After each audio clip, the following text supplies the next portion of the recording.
Greetings. So let's take a holistic look at this course, Choices for Life. So the question I pose is, what is the big picture? It all starts with understanding wellness. So if you remember, when we first started the class, we talked about wellness was the self-responsibility for your health. So just like a map, we're just going to take a road trip. So I ask you just to sit back, relax, but be very attentive to everything we're about to talk about.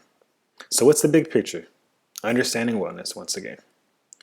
So from there, we can look at the term health, keeping in mind that we use the acronym PMS to define health, the physical, mental, and social well-being of an individual, and not just the absence of disease or infirmity. Then we can break that down and look at it from two different perspectives. We can look at the healthy life expectancy of a person, which is the number of years they're expected to live in good health, or we can look at life expectancy, which is the number of years a person is expected to live. So keep in mind that there's a difference between healthy life expectancy and life expectancy. And then we understand that lifestyle choices or behavior choices are going to be the single most important factor to determine how long we live and if we live in wellness or in good health. Then we talk about self-efficacy, keeping in mind that this is the amount of confidence that a person has in him or herself to carry out a desired behavior. We can also look at the trans-theoretical model of behavior change, better known as TTM, which is a behavioral change theory. So it's made up of a few things. The first thing is the stages of change. So we start with the first stage, pre-contemplation.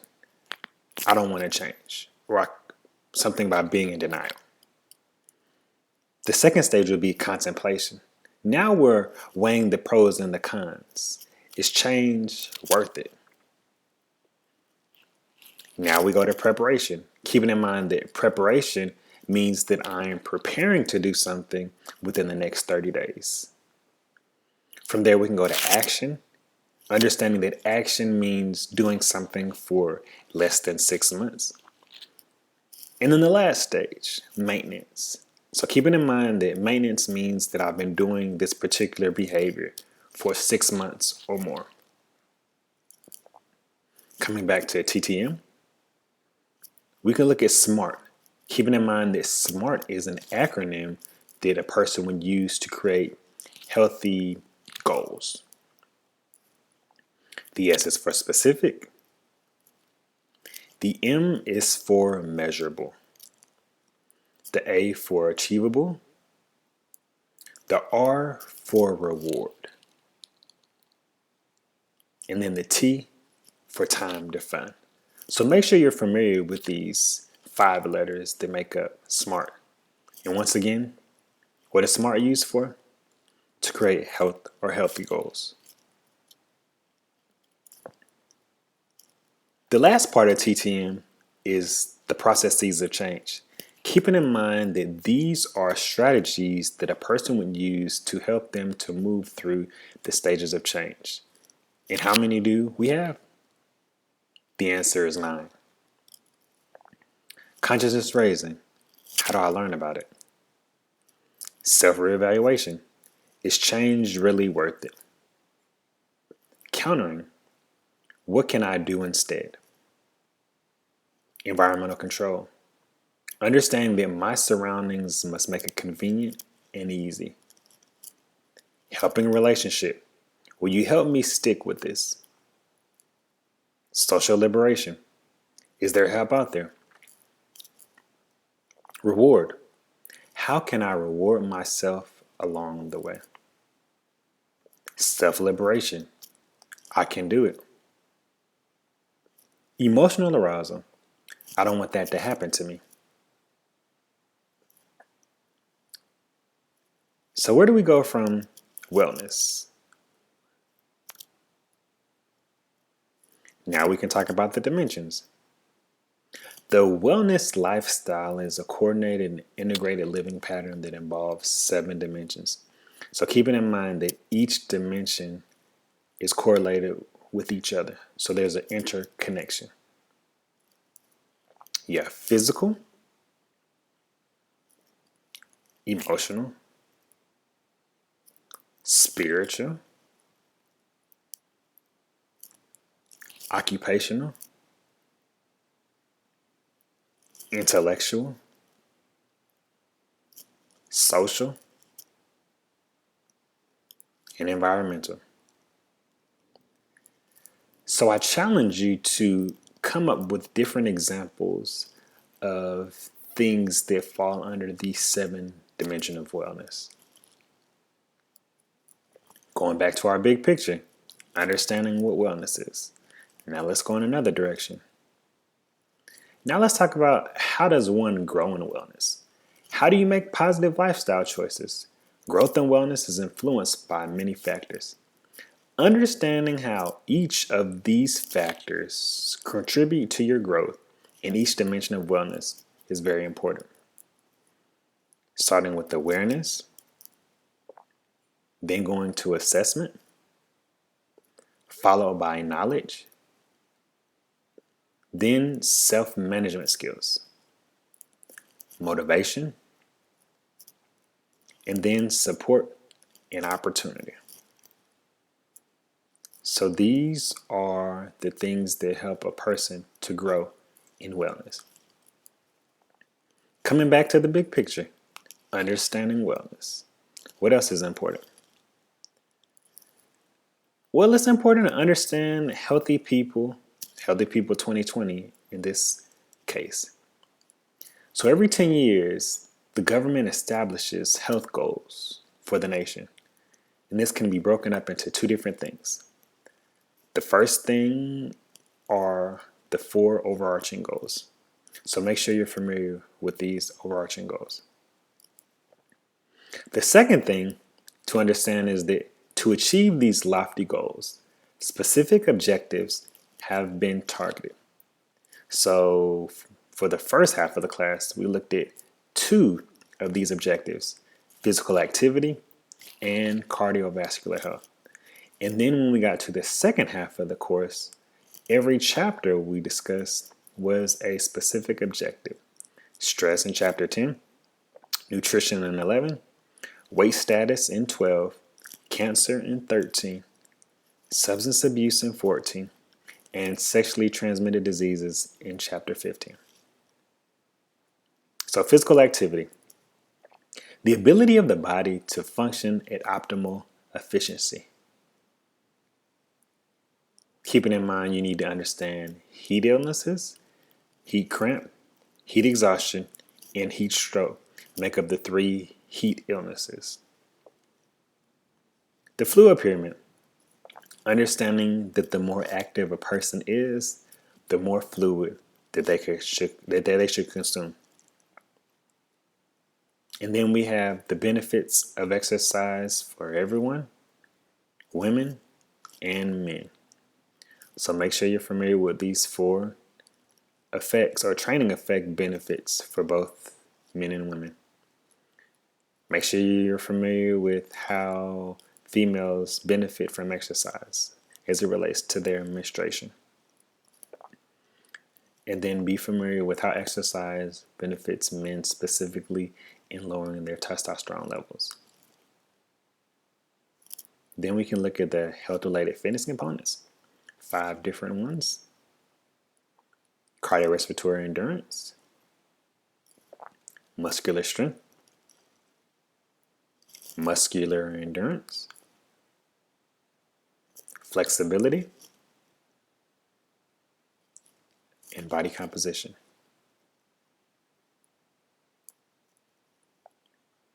We can also pay attention to exercise and its effect on these particular chronic health conditions. So understand how it's beneficial for a person with arthritis, asthma, diabetes, hypertension, and osteoporosis. Then we can look at the 3 parts to a workout. So make sure you're familiar with these: warm up, conditioning bout, and cool down. Then we talk about hypoconnected diseases and how they're related to an active lifestyle. So the activity pyramid is a guide to help you choose activities to improve your health and fitness level. So if we look at the top, we see that we have different things as far as watching TV or videos, playing them or watching videos, reading, and computer usage. These things we should do sparingly.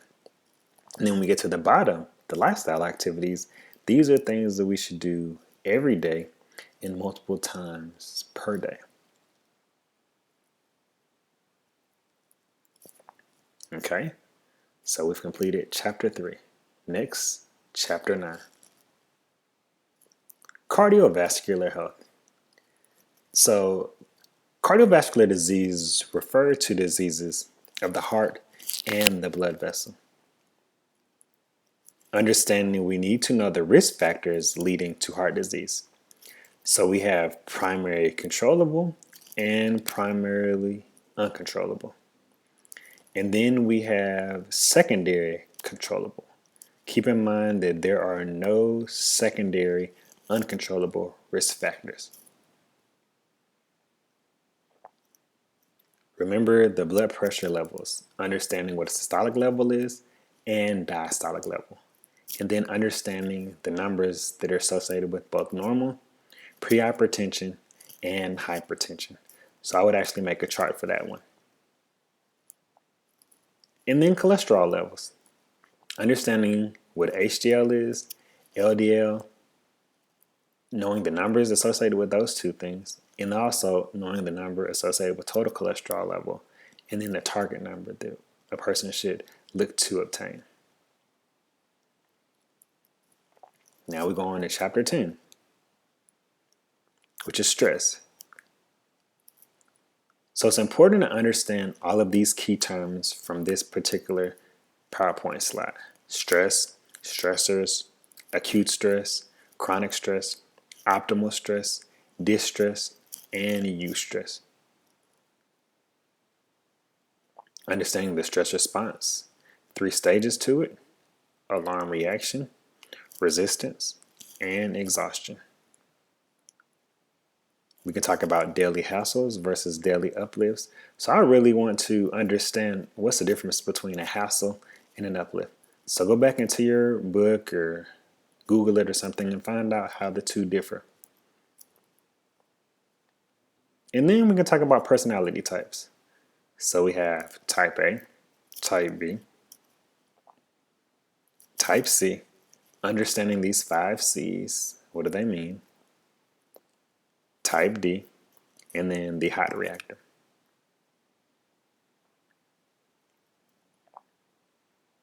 Next chapter, chapter 11, dealing with nutrients. So right here you want to pay attention to the major nutrients and then understanding the 3 main functions. So importance of carbs, the importance of proteins, the importance of fat,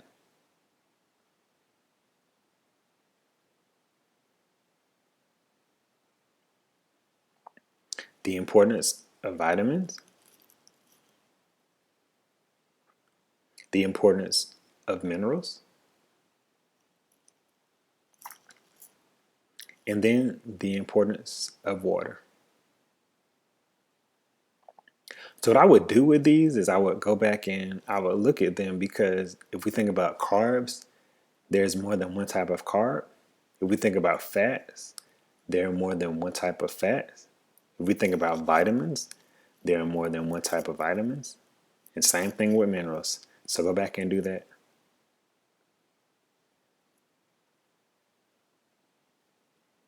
And then we can talk about weight status. So how do I go about getting my weight status? We want to understand the difference between being overweight and obese. Also taking a look at BMI to understand how BMIs differ depending on being obese, overweight, normal weight, and underweight. And then we can talk about health conditions that are associated with obesity. So make sure you go back and look at that right there. And then dieting. So within this PowerPoint slide, you'll see that there are two different types of fat diets. You have the low caloric and the low carb diet. So understand the difference between those two. And then we want to think about the 3 eating disorders. So you have bulimia, and then you have anorexia, and then you have binge eating. So make sure you're familiar with those. That's very important. Next chapter, cancer. So do you know what cancer actually is? If you don't, I will go back and I will look at it. Also understanding the difference between the benign and the malignant tumors. Thinking about the different types of cancer. So see, these are some of the common ones: breast, colorectal, lung, prostate, skin, testicular, uterine, and cervical. So you really want to go back, you want to look to see what are some of the risk factors for a person to develop any of these types of cancers. And then I will go back and I will look at caution. So understanding these different things as far as what the C, the A, the U, the T, the I, the O, and the N stand for. And then I would even go back and look to figure out what type of things they can actually look for when a person is showing any of these signs or symptoms. Then the chapter after that deals with psychoactive drugs. So you have to know what psychoactive drugs are. So they're mind affecting or mind altering drugs. So you see we have 6 right here. So you want to make sure that you're familiar with these terms. How do you define them? What is something they'll do to the body? What is an example of it? So looking at depressant, you see what a depressant is. Cannabis, understanding cannabis. Narcotics and opiates, what's that do to the body? Inhalants, think a little bit about that. Then you have psychedelics. So tell me what those do. What are some examples? And then stimulants. Talk to me a little bit about stimulants.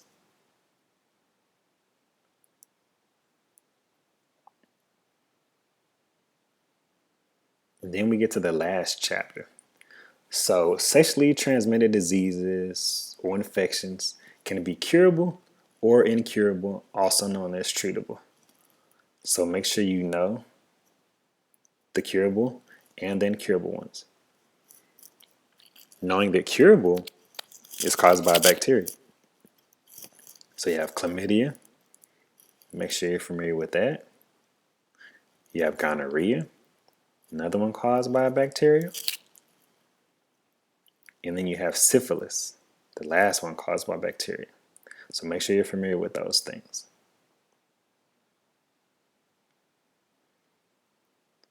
So then we can talk about the incurable ones. It's important to understand that the incurable ones or treatable ones are caused by a virus. You have genital herpes. You have genital warts. You have hepatitis B. And then you have HIV/AIDS. So the question I would pose here is, how do you know the difference between HIV and AIDS? What's going to be that determining factor?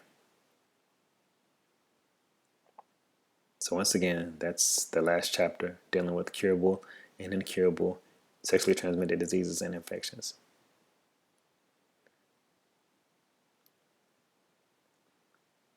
And then we get back to the big picture. So it all started with understanding wellness. Wellness being defined is an integrated and dynamic level of functioning oriented towards maximizing potential dependent on self-responsibility, or basically the self-responsibility for your health.